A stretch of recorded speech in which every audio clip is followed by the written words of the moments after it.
Pronto, tá gravando. Oi, gente, boa noite. Eu sou a Iris. O nosso texto de análise será a tese do Alexandre, uma parte do capítulo 4, Elementos da construção de um poder disciplinar. Os integrantes são o André, a Larissa, a Luana, a Luciana, o Samuel e eu, Iris.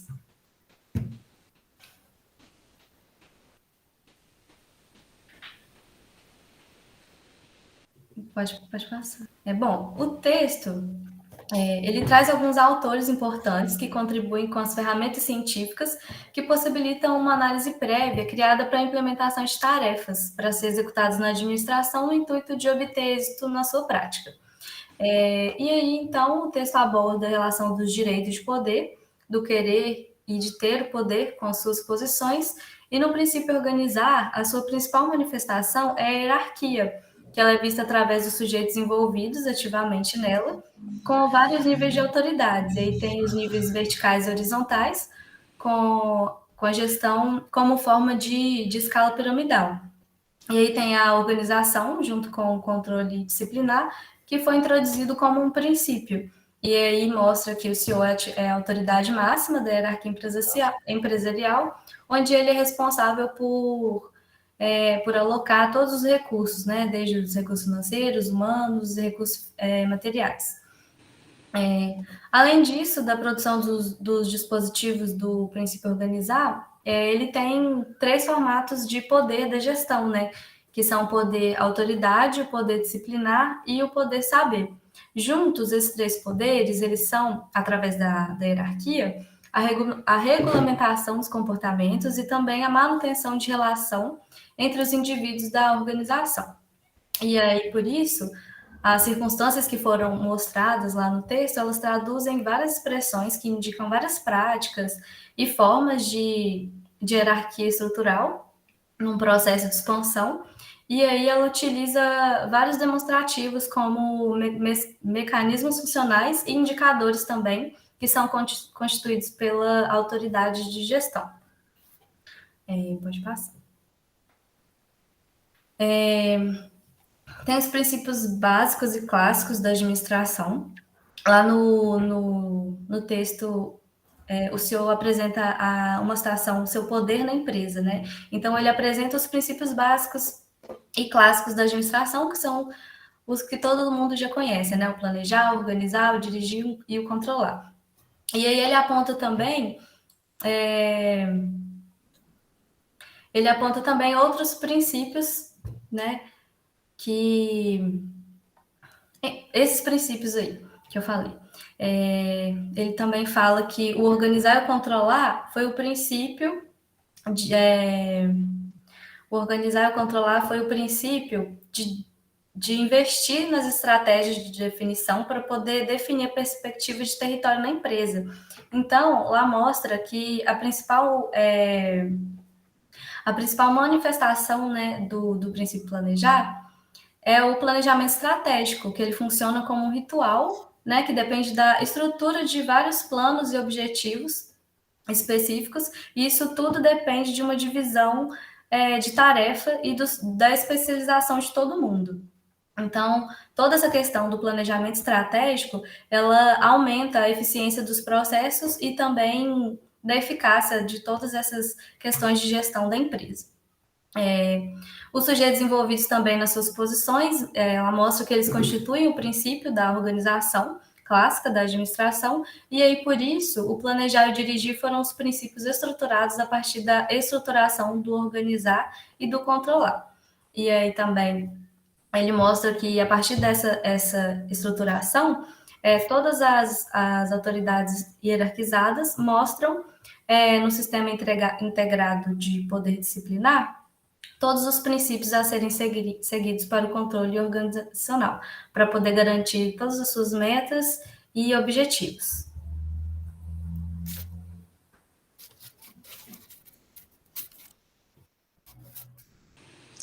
Boa noite, meu nome é Luana, e eu vou fazer uma análise mesmo, né, do texto aqui pra gente. No texto a gente consegue entender, o autor traz pra gente importantes reflexões sobre a gestão de uma empresa. Ele destaca que as políticas organizacionais, elas são pertencentes a um rol de diretrizes que trazem na essência, né, a definição de como a organização empresarial ela deve agir. E isso se dá pelo fato dessas diretrizes elas serem sistematizadas e de muita importância para o gerenciamento, né, das organizações. No decorrer do capítulo, o autor ele cita para a gente frequentemente, né, sobre a teoria clássica da administração, né, de Henri Fayol, e ele dá bastante notoriedade às funções administrativas que a gente estudou até aqui, né, durante todo o nosso curso até o momento. O autor ele traz alguns fragmentos da obra de Jack Kefir, né, onde ele destaca que a administração ela foi constituída com base nos princípios básicos, né, conforme a Iris acabou de citar para a gente, né, que é o planejar, o organizar, o dirigir e o controlar, que são embasados na teoria geral da administração, né, conforme a gente já tem esse conhecimento aí, e eles são utilizados ainda para fazer uma referência aos princípios de Fayol, né? O autor ainda traz para a gente que uma principal manifestação do princípio planejar, ela seria a questão do planejamento estratégico, né? Que é um ritual onde o funcionamento ele depende da estrutura de planos específicos, né? Que é um ritual onde a estrutura de planos específicos é utilizada como exemplo, como por exemplo, a divisão de claras tarefas e da especialização dos funcionários, visando a eficácia da empresa, né? De uma forma mais clara, ele traz esse princípio planejar para a gente como ações, como estabelecimento de objetivos e metas, o desenvolvimento de planos de ações, né? A sondagem do futuro, né? Elaboração das regras específicas, enfim, o alcance dos objetivos e das metas das organizações mesmas, né? E nós temos também, no princípio planejar, ele traz que as práticas empresariais, elas precisam ser planejadas, para que haja uma satisfação dos desejos que são representados pelos objetivos da empresa, né? Além do fato de que é necessário o planejamento da definição das missões, dos objetivos, dos recursos, né, das políticas, realizar a formulação do plano mesmo, visando alcançar os objetivos empresariais e ainda realizar a definição de mecanismos de controle e avaliação.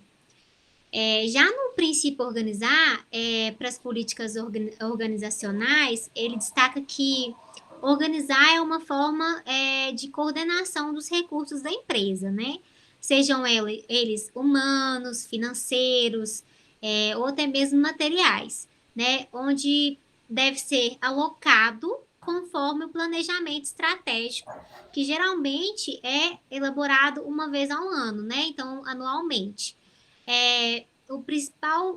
A principal coisa que tange esse princípio organizar é a hierarquia, né? Conforme a Iris disse para a gente agora há pouco, né? A hierarquia formal da empresa, onde o autor cita para a gente, como exemplo, o organograma, né? Simplificado de estrutura hierárquica empresarial, onde tem as divisões de trabalho, né? Por exemplo, a gente tem a diretoria, a gente tem os setores, as divisões e equipes, né? E assim sucessivamente, né? A hierarquia mesmo, como a gente já tem o conhecimento.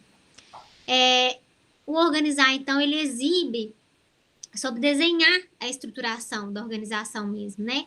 Realizar o que foi descrito no planejamento, né? A divisão dos trabalhos, realizar o agrupamento das atividades e os cargos, enfim, sendo um dispositivo de inserção de corpos em um espaço denominado de cargo, realizando assim a distribuição dos indivíduos, tá? Então a gente vê aí que é muito importante não só o organizar, quanto o planejar e vice-versa. Uma basicamente que depende da outra, né? A gente consegue visualizar isso.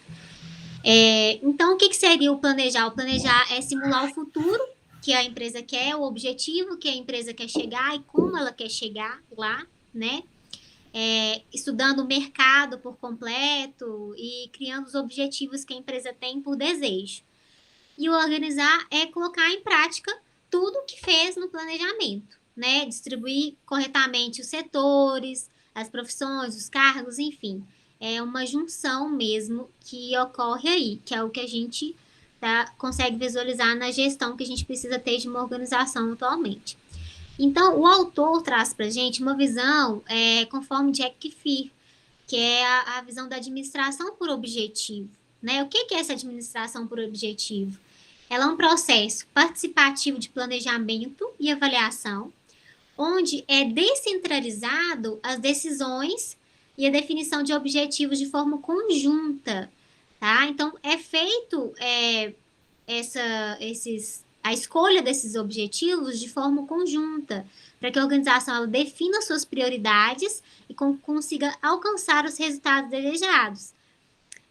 Pode ser iniciada a partir de um planejamento estratégico, tá? Por exemplo, por meio de qual se estabelece metas, prioridades e medidas de desempenho, tá? Então, o autor ele cita para a gente aí, né, o Jack Keefer, ele deixa bem claro que ele usou o livro de Peter Drucker como referência para estruturar a administração por objetivos.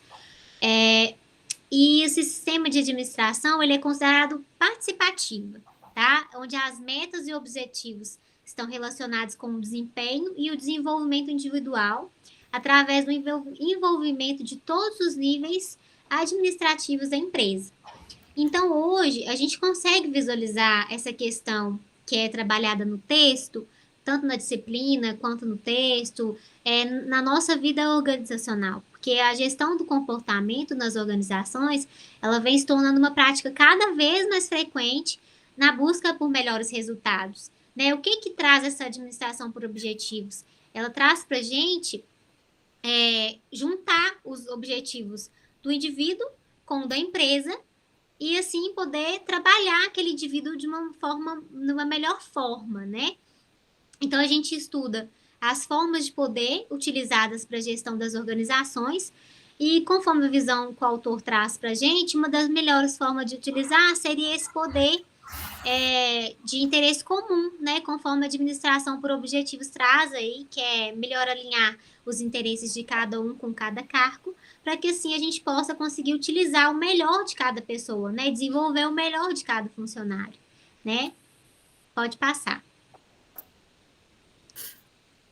Então, eu trouxe aí para gente uma frase, né, que é citada lá na tese. Eu vou ler ela aqui. O planejamento massageia o ego deles, faz bem para a autoestima deles, causa envolvimento e renúncia. Eles acham que propõem, eles acham que determinam, quando na verdade sou eu. Eles acham que com isso têm poder, eles sentem bem em estar fazendo algo, em ter autonomia e autoridade. É uma relação passional e eles gostam de participar da relação. Eu os faço pensar que têm poder e daí eles se envolvem.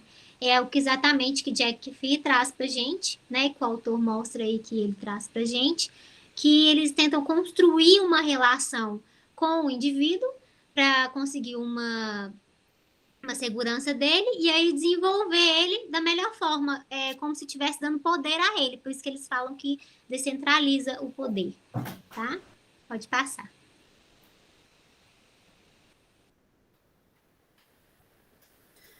Boa noite, gente. O autor vai trazer no texto várias afirmativas sobre a gestão. Então, vamos dar início aqui sobre o que ele fala, né, em relação à gestão.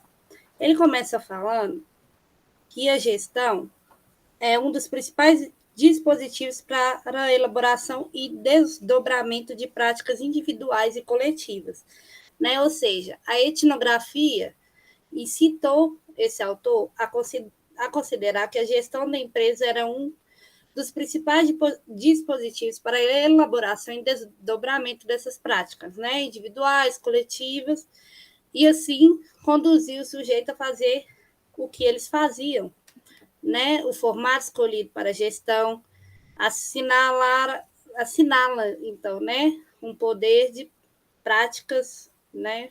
Que eles vão fazer. O segundo questão que ele traz é que era a lógica cultural do grupo, né? Então, no começo, a gestão mostrava muito a cultura de um determinado grupo dentro da organização, né? Mostrando, sim, então, um instrumento político significativo no meio social observado. Em terceiro, ele traz que é uma construção histórica, né? Então, uma gestão aí vai ter, por um longo tempo, toda a sua trajetória. E depois ele traz que a gestão, então, no começo, foi apenas uma forma terminal de uma situação complexa naquela sociedade, né? Ou seja, a gestão veio como um efeito de poder disciplinar. Pode passar, Lu. Boa noite. Eu vou trazer mais algumas afirmativas, né, sobre a gestão que ele traz, relacionado com os conceitos organizar e planejar, e também relacionado com a empresa que foi analisada, né, que no caso é a Dunamis. Para iniciar, nós vamos falar um pouquinho sobre os 3 formatos de poder. Os rizomas tinham como princípio organizar a produção de dispositivos que contribuem para a gestão nestes 3 formatos. O primeiro formato é o poder autoridade, conhecido também como poder-lei. As relações desse poder assemelham-se muito ao que Foucault definia como soberania. Neste caso, a gestão é colocada como uma operação jurídica. Os principais dispositivos eram o direito de institucionalização de normas formais e informais, o direito de dar ordens, a expectativa de obediência e as punições, caso as ordens não fossem cumpridas. As posições de poder, elas eram consideradas como um bem para quem as detinha. E elas eram passadas, né? Elas podiam ser transferidas para quem também tivesse esse direito, como a gente pode perceber na monarquia. Trazendo essa questão para o dia a dia organizacional, né? Para a visão organizacional, nós observamos uma estrutura piramidal dentro da organização, onde o ápice é representado pelo CEO. O segundo tipo de poder é o poder disciplinar. Como a Larissa já citou, o poder disciplinar ele é definido por meio de verdades e saberes que são usados para pautar a objetificação. Nós vamos citar aqui Mota e Al Capone. Para quem a arte da gestão, ao apresentar uma verdade que quer ser aceita, aplica-se sobre a vida cotidiana dos sujeitos, caracterizam-a e marcando-lhes a identidade. E temos, por fim, o poder saber, onde o conhecimento é usado como forma de poder. Neste caso, os discursos da sociedade são formados por quem detém o saber, quem detém o conhecimento. E essas pessoas buscam sempre guardar esse conhecimento para si, para que ele seja usado como moeda de troca, fazendo assim com que elas tenham poder sobre os demais. Um segundo tópico trazido pelo autor, que eu vou apresentar aqui, é o Guia de Comportamentos e Práticas. Uma das muitas responsabilidades da gestão é a criação de uma lógica cultural identitária, que impacta na existência física e subjetiva de um grupo social. Nós podemos deduzir que a gestão guia os comportamentos e práticas através da percepção de símbolos, como nós podemos ver no poder disciplinar, né? Já existe um código artificial previamente criado através da cultura organizacional que guia, né, que pauta as atitudes e até mesmo os pensamentos dos indivíduos que faz parte desse grupo. Quando a gente coloca esta questão na análise da empresa, da Dunamis, nós podemos observar que, além de formar um cotidiano, essas práticas, né, auxiliavam ao gestor a visualizar como seria as suas atividades durante todo o ano. O próximo tópico é a gestão como objeto. A gestão ela é um objeto utilizada por quem está na posição de poder. Essa posição de poder pode ser definida como um lugar onde se possui a permissão e a condição de gerir as relações sociais. Neste caso, a gestão ela não existe por si só. Ela depende das relações para existir, já que ela é pautada por verdades momentâneas. Então, ela depende da pessoa que está lá, do gestor, para existir. Nós vamos concluir falando um pouco mais, né, sobre a Dunami, sobre a empresa analisada. Como a Larissa disse, a gestão ela foi uma solução para uma situação complexa, que era, no caso, as forças desequilibradas, que foram amplamente utilizadas por muito tempo. Na Dunamis, no caso analisado, nós podemos ver uma realidade de acontecimentos pautados onde uns sobressaem sobre os outros, nas relações de forças que pautam a realidade da organização.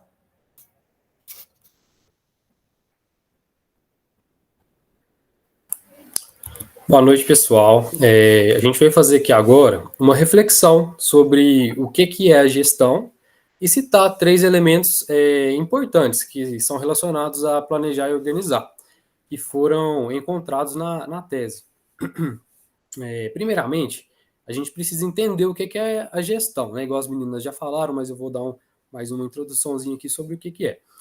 De uma forma mais simples, né, e bem mais resumida, gestão é o ato de gerir ou de administrar. Porém, é um termo que pode ser muito aprofundado, podendo ser também amplamente estudado, né? A gestão, ela visa atingir objetivos através do conhecimento e das habilidades das pessoas, e é formado, então, por diversos elementos. Então, foram identificados na tese estudada, né, alguns elementos relacionados à gestão para que a gente possa fazer uma reflexão. Pode passar, aí mesmo. Então, primeiramente foi o uso de manuais. Então, a organização, a gente pode localizar, né, que esse elemento, o uso de manuais, nesse trecho da tese. A organização dos cargos demarcou a divisão do trabalho e foi formalizada com a produção dos manuais de cargos e tarefas para cada uma das funções, que pode ser encontrado na página 103. Então, os manuais eles estão relacionados à estrutura organizacional, né, e aos métodos para poder formar essa estrutura, definindo, então, os procedimentos administrativos. No caso estudado, os manuais eles descrevem, por exemplo, as funções, as tarefas e os objetivos dos cargos da empresa. Pode passar, por favor. Um segundo elemento que a gente pôde identificar foi o organograma. A gente pode observar nele, né, a hierarquia da empresa. A gente também pode fazer uma análise de linha e uma horizontal. Na estrutura de linha, né, que a gente pode observar, né, que é uma estrutura vertical, a gente pode ver a autoridade de um superior hierarquicamente falando, né, como no exemplo aí, quem está no topo aí, no caso, é o CEO. Né, depois vem algumas outras diretorias, e assim vão vindo os subordinados. E fazendo, então, a análise na estrutura horizontal, a gente pode ver também que vê diversos elementos que ocupam posições iguais, né, analisando por um ponto de vista hierárquico, porque se tratam de departamentos que exercem diferentes atividades, mas se encontram no mesmo nível. Pode passar, por favor. E como acho que a Luana citou, né, tem também a administração por objetivos. Ela pode ser identificada lá no trecho que Jack Kiefer explicitou verbalmente ter utilizado o livro de Peter Drucker como referência para estruturar a administração por objetivos, presente na página 120.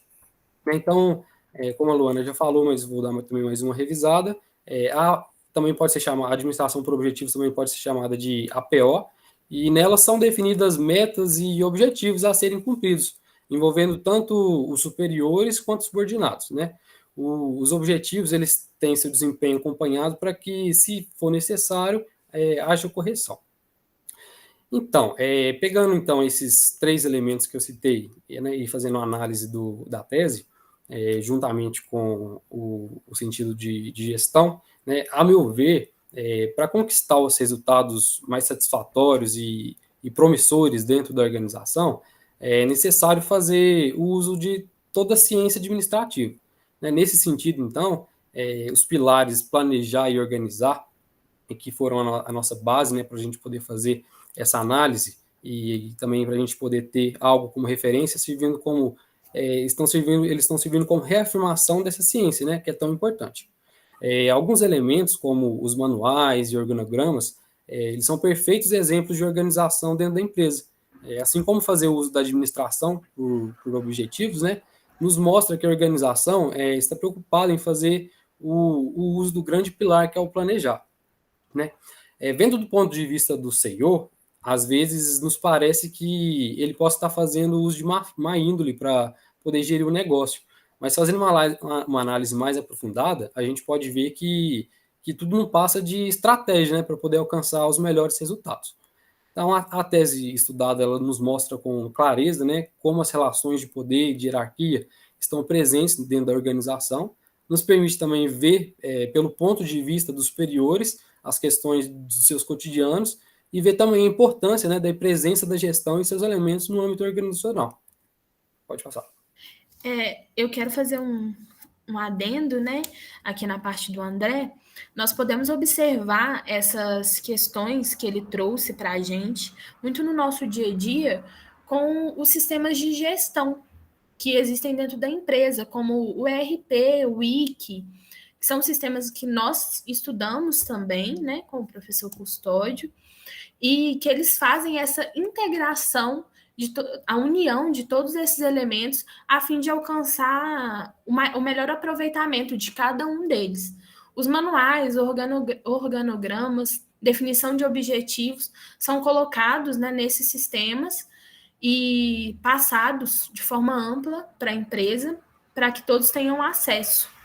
E eu acho que muitos aqui devem trabalhar com sistemas dessa forma, que integram diversos setores, e às vezes nem sabe o quanto são importantes para o alcance de objetivos da empresa.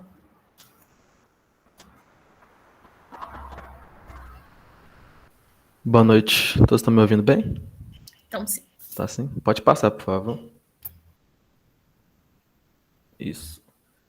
Então, dentro aí do que foi colocado, né, ao longo da apresentação, acho que podemos destrinchar e entender melhor, de melhor forma possível, os fragmentos que compõem a gestão, né, levando numa análise aí mais profunda e clara, né, dos conceitos que a gestão traz para a gente, né, como o André mencionou aí, a questão dos manuais, as regras, a formalização das hierarquias e tudo mais, mas agora compactando de uma forma a entender o sujeito e as instituições. Então, dentro da estruturação, né, o formato da gestão, há todo um denso poder, né, e relações entre esses poderes, compostos aí por linhas temporais, né, ou seja, os contextos históricos, cheias de narrativas formuladas, né, como a Luciana mencionou no início, né, e de discurso e instrumentos, né, de enquadramento do espaço e tempo dos funcionários ali presentes, né, então capaz de produzir então uma certa pressão social, né, e consequentemente, né, a sujeição, né, do funcionário e das pessoas presentes nessa relação de poder aos padrões ali impostos. E essa pressão, então, é exercida de forma externa, né, e gerada também pelo próprio indivíduo no meio, né, que imerso dentro de todo esse sistema, com mecanismos criados para todos os efeitos de poder e influência, né, como organização hierárquica, a divisão de tarefas, cargos, a delimitação até do próprio espaço, do que o funcionário pode fazer, até onde ele pode ir ou não pode ir. Tudo isso é uma forma de pressão ali colocada em cima do sujeito. Dessa forma, então, o sujeito ele é visualizado como um corpo meramente produtivo, né, e submisso dentro da cadeia produtiva, como está aí relatado ali no último tópico, nessas esferas da cadeia produtiva. E nas estruturas formalizadas, então, à luz da administração clássica, que foi colocada a respeito do planejar, do controlar, do dirigir, do controlar, o objetivo central era, então, aumentar o controle, né, dos processos, e aumentando esse controle dos processos, você aumentaria o poder, né, e a capacidade de você direcionar os indivíduos dentro das metas das organizações, das metas dos objetivos empresariais. Pode passar, por favor. Vou abordar, então, 3 elementos, né, tentando compactar mesmo. O conteúdo é muito denso, então tentando compactar da melhor forma possível a relação do sujeito, das instituições e de como essas relações de poder funcionam dentro da gestão. Vou abordar, então, 3 elementos, né, que traz conceitos importantes acerca do processo de gestão.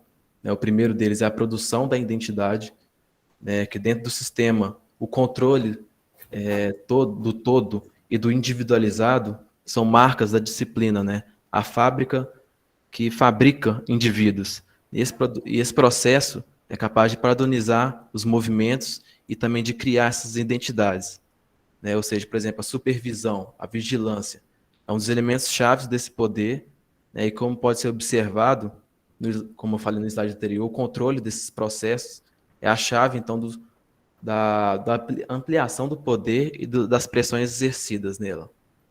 Ela, então, é internalizada dentro do indivíduo e moldando sua personalidade e percepção de mundo, sendo a identidade, então, como algo transitório, passivo de mudanças diante de uma força bem aplicada. Sendo, então, de suma importância, então, alinhar os interesses individuais em relação às metas empresariais e na condução da gestão e na produção de novos projetos, por exemplo. Pode passar, por favor. Dentro das relações sociais individuais, acho que não adianta muito você consolidar a sua influência, os efeitos da narrativa que vão objetivar as realidades projetadas. É necessário também você saber lidar com as pessoas. Você ter um jogo de cintura para estar ali no meio das pessoas e formalizar da melhor forma possível as relações de poder que você está presente na situação ali. Então, através desses elementos, né, de um ser humano, como dito na tese, docilizado, né, ou seja, um ser humano que está aquém e refém dessas relações de poder, é possível, então, moldar essa realidade. Pode passar também, por favor. Os efeitos líquidos da relação saber-poder. Por que eu coloquei esses efeitos líquidos? Porque são efeitos transitórios, efeitos que se mudam ao longo do tempo. Então, é o que está presente então, no interior dos discursos que eu mencionei, nas relações de poder, construindo, então, um sentido figurado, podemos dizer assim, das cadeias, ramificações das de verdades, verdade essa que é artificial, que está continuamente sendo reformuladas em todos os processos de gestões ao longo do tempo, e para o estabelecimento, então, de novas estruturas e de novas ideias, novas gestões ali sendo colocadas. Podemos colocar, então, o saber ou o conhecimento, e, paralelamente, o poder como algo que estão ligados e algo que estão acabam, no final, sendo a mesma coisa no processo de gestão, a questão do saber e do conhecimento e a utilização deles. Então, por que então são tão importantes esses três elementos dentro do entendimento mais profundo da gestão? É importante, então, visualizarmos a gestão através de uma percepção mais apurada do contexto, do indivíduo e das instituições ali presentes, de forma que as relações são formalizadas e interagem dentro dessas relações de poder. Ela é orientada, então, à ideia de colocar o sujeito num lugar específico, a fim de criar um espaço útil dentro dele, em que o poder vai ser exercido não apenas em seu aspecto produtivo ou punitivo, igual o poder tradicional era revelado, uma forma mais punitiva, mas algo também relacionado ao aspecto produtivo, de como você vai maximizar esse lado produtivo da empresa. E uma vez que o seu propósito é administrar todas as atividades que influenciam as condutas dos trabalhadores e os esforços para formular e implementar as necessidades estratégicas de um negócio, devido a isso, fácil uso de um poder disciplinar de seus instrumentos, tais como a parte hierárquica, as sanções normativas, os exames para disciplinar os colaboradores, por exemplo, como sendo práticas de coordenação das pessoas, visando a potencialização da produtividade e do desempenho dos trabalhadores, e isso tudo a favor da estratégia de gestão corporativa. Pode passar. Finalizei. Então, nós podemos concluir, após nossa apresentação, a complexidade do termo gestão. Nós observamos que ela pode ser apresentada de diversas formas, quando a gente coloca os tipos de poder com que ela se apresenta. Ela conta com elementos tangíveis, como os manuais, como os organogramas, e também intangíveis, que é o que o Samuel acabou de falar, que são os elementos de produção de identidade. A gestão, quando analisada de forma ampla, de forma aberta, ela pode se tornar muito complexa, já que ela diz respeito à subjetividade de cada indivíduo do grupo ao qual ela se apresenta. Então, ela deve ser avaliada, quando nós vamos avaliar uma gestão de uma determinada empresa, em uma determinada situação, ela deve ser avaliada de forma singular. Igual eu coloquei aqui para vocês a questão dos sistemas, né, de gestão que existem dentro das empresas, eles são formulados para cada empresa de uma forma diferente, de uma forma distinta, porque cada empresa conta com sua cultura organizacional, com suas demandas. Então, nós podemos concluir com com os inúmeros elementos, né, trazidos aqui no nosso trabalho, o quanto a gestão é complexa e, como administradores, nós devemos procurar visualizar a singularidade e a realidade de cada organização, de cada corporação, para que assim a gente possa desenvolver da melhor forma possível o gerir. Eu quero agradecer pela atenção de todos. Se Peraí, só uma tiverem dúvidas, observação, Luciano. claro. Resumindo assim, o que a gente buscou apresentar nesse trabalho, não só a parte, como a Luciana falou, visível, né, por exemplo, de guias, manuais, a parte corporativa, assim, da hierárquica, né, que você consegue visualizar de forma mais palpável, mas também de algo também que está imerso também, que a gente não consegue visualizar com tanta facilidade assim. Então a gente buscou trazer esse lado, né, dos manuais, algo mais visível, mas algo também invisível e que está presente, né, em toda a parte, né, que é essas relações de poder que está inerente na sociedade. Exatamente. E são relações, assim, criadas ao longo de anos, né, Samuel? Que são muito difíceis de serem quebradas e são algo já enraizados, vamos dizer assim. Então, é uma avaliação complexa quando nós realizamos. Nós queremos agradecer pela atenção de todos. Como é uma gravação, nós não estaremos abertos ao vivo, né, para sanar as dúvidas ou as sugestões de vocês, mas nós estamos disponíveis tanto no grupo, acredito que o professor vai postar o vídeo, estaremos disponíveis se qualquer um tiver qualquer dúvida, é só chamar.